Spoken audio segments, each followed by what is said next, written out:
کہ میڈیا کا منفی اور مثبت استعمال ہوتا ہے، شرعی طور پر اس کی آپ رہنمائی کریں۔ یہ واجد بھائی، آپ نے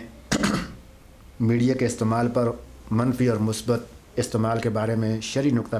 نظر سے پوچھا ہے، تو یہ بات یاد رکھیں کہ ہر چیز کے دو پہلو ہوتے ہیں، ایک منفی ایک مثبت۔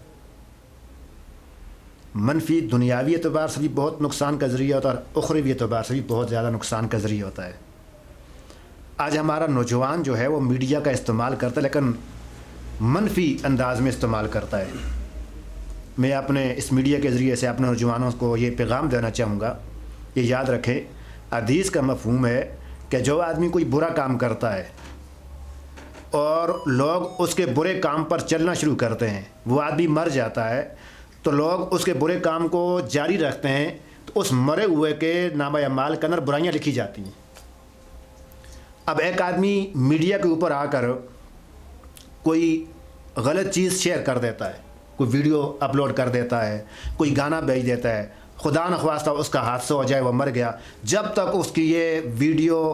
آگے لوگوں تک جاتی رہے گی وہ قبر کے اندر پڑا رہے گا اور اس کو عذاب ہوتا رہے گا۔ اور پھر میں نے دیکھا ہے کہ یہ سٹیٹس کیا ہوتا ہے، سٹیٹس پہچان کو کہتے ہیں کہ بھائی آپ کا سٹیٹس کیا ہے، پہچان کیا ہے۔ جی میں نے لوگوں کو سٹیٹس دیکھے ہیں، وہاں وہ پتہ نہیں کس کس کے گانے لگائے ہوتے ہیں، کیا کچھ لگایا ہوتا ہے، تو یہ پہچان کروانا چاہتے ہیں، اپنی پہچان کرواؤ، آپ کون سے معاشرے میں ہو، کس مذہب کے ساتھ آپ کا تعلق ہے، تو آپ تو وہ تو انڈیا کے کجروں والا اپنا پہچان کروانا چاہتے ہیں۔ تو ایسا جو ہے یہ منفی چیز ہے، اس کا میڈیا کے اوپر بالکل استعمال نہیں ہونا چاہیے۔ دوسری چیز ہے مثبت، وہ کیا بھائی، آج واجد بھائی میں نے ایک کلپ دیکھا، یقین کریں کہ میں جب اس کو سنا تو میں خود رونا شروع ہو گیا۔ صحیح، میرے پاس موجود ہے، میں آپ کو بھیج دوں گا، آپ بالکل آپ انصاف ٹی وی پر اس کو لگا دیں۔ ٹھیک ہے۔ ایک ساتھی ہیں میجر ارشد صاحب، تو ان سے ایک ساتھی نے پوچھا، وہ دفتر کے اندر بیٹھے ہوئے تھے تو بڑے غمگین تھے اور رو رہے تھے، تو ان سے پوچھا بھائی کیا مسئلہ ہے، آپ تو بڑے ہنسمکھ تھے، ہنسی مذاق کرتے تھے اور آج اتنے پریشان ہیں، تو وہ رو رہے تھے۔ انہوں نے کہا بھائی بتاؤ، انہوں نے کہا میرے ساتھ ایک مسئلہ پیش آیا، میں نے فیس بک پر ایک ویڈیو دیکھی جس کے اندر ایک ساتھی کہہ رہا تھا کہ جو آدمی عشاء کی اور صبح کی نماز نہیں پڑھتا وہ منافق ہے، اور یہ حدیث کے اندر ہے۔ وہ کہتا ہے میں نے وہ سنا اور میرے دماغ کے اندر اور دل کے اندر چوٹ لگی، اس نے یہ بات کی، اور کہتا ہے کہ حدیث کے اندر ہے، لیکن یہ چیز مجھے بار بار اندر سے کھا رہی تھی کہ میں کس طرح منافق۔ وہ کہتا ہے کہ میں نے 15 سال صبح کی نماز نہیں پڑھی، لیکن یہ چوٹ میرے دل پر لگی اور میں گیا اور موبائل کے اندر میں نے سرچ کیا تو مجھے بخاری اور مسلم کے اندر دونوں کے اندر حدیث ملی کہ جس کے اندر حضور صلی اللہ علیہ وسلم نے فرمایا کہ جو صبح کی اور عشاء کی نماز نہیں پڑھتا وہ منافق ہے۔ اور پھر اس نے حدیثوں کا حوالہ بھی دیا کہ مسلم کی 1300 کچھ حدیث ہے اور بخاری کی 4773 اس طرح کی حدیث اس نے حوالہ بھی دیا، میرے پاس وہ کلپ موجود ہے اس کا۔ پھر وہ زارو قطار رویا، اس نے کہا 15 سال سے یہ منافق اللہ کی نظر میں، اللہ کے پیارے حبیب کی نظر میں۔ وہ کہتا ہے میں رات کو سویا، موبائل میرا وہی صبح 7 بجے الارم پر لگا ہوا ہے، لیکن میں نے اللہ سے کہہ دیا یا اللہ میں تو بہت بڑا گناہ گار ہوں، اس سے پہلے بڑے گناہ کیے، یا اللہ آج میں تیرے در پر آیا ہوں، میں الارم نہیں لگاتا موبائل پر کہ مجھے جگائے گا، یا اللہ تو نے مجھے جگانا ہے۔ تو کہتا ہے کہ اللہ نے مجھے تہجد کے وقت جگایا، پھر میں اٹھا اور اس کے آگے سر بسجود ہوا اور میں نے پچھلے 15 سال کے گناہوں کی معافی مانگی۔ اور آج تو وہ خود کہنے لگا کہ وہ میں نے موبائل پر دیکھا کہ ایک ساتھی کہہ رہا تھا کہ جو فجر کی نماز نہیں پڑھتا وہ منافق ہے، اور حضور نے فرمایا ہے۔ اب دیکھو اچھی بات اس کو موبائل سے ملی، اور 15 سال کا وہ جو گناہ کرتا آیا کہ اس نے فجر کی نماز نہیں پڑھی، 15 سال بہت بڑا عرصہ ہے، اس حالت میں موت آ جائے تو انسان کیا کرے۔ تو یہ مثبت میڈیا کا استعمال ہے، ہمیں چاہیے کہ ہم اس طرح استعمال کریں، لوگوں کو اچھی بات میڈیا پر بھیجیں کہ بھائی آپ راستے سے جا رہے ہیں، راستے سے تکلیف دہ چیز کا اٹھانا یہ صدقہ ہے، ثواب ہے، اور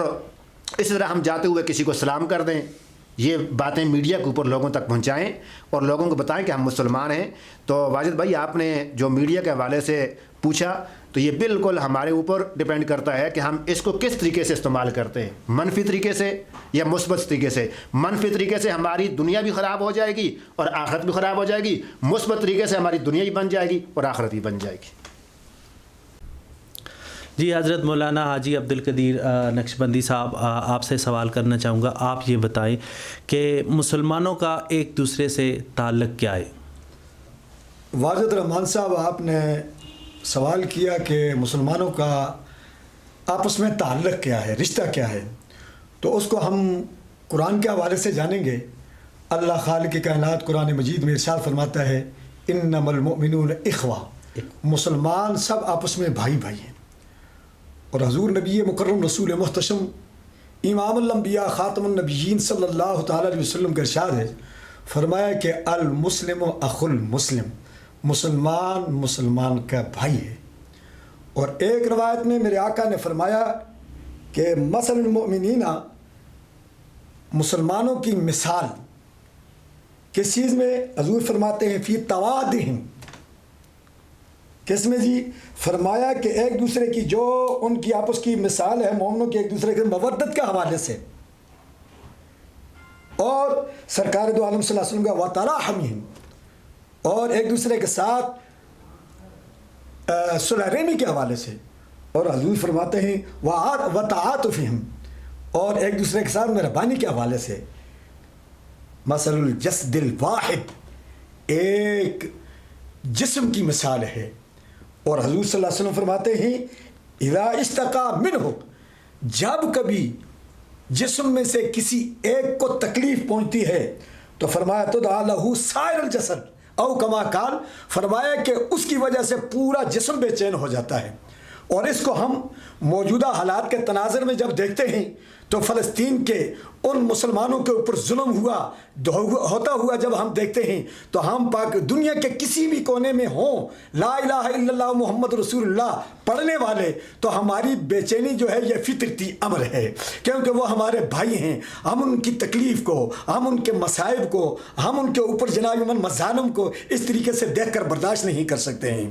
اور جہاں تک ہم سے ہو سکتا ہے، چونکہ بعض چیزیں تو ہمارے بس میں نہیں ہیں، ہمارے بس میں یہی ہو سکتا ہے کہ ہم کم از کم اپنی آواز تو اٹھا کر ان کے ساتھ اپنی ہمدردی کا اظہار کریں کہ ان کو کچھ نہ کچھ مطلب ان کی یکسوئی ہو اور ان کو کچھ نہ کچھ حوصلہ مل جائے۔ تو حضرات محترم، کوشش یہ کرنی چاہیے کہ مسلمان ایک رشتہ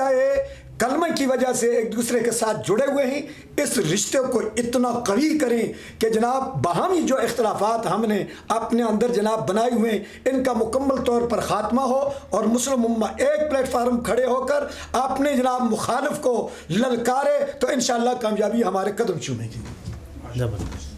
ناظرین، پروگرام انصاف کی بات کا وقت ختم ہو چکا ہے۔ نیکسٹ پروگرام کے ساتھ آپ کی خدمت میں دوبارہ حاضر ہوں گے۔ اگلے پروگرام تک آپ سے چاہیں گے اجازت۔ اللہ حافظ۔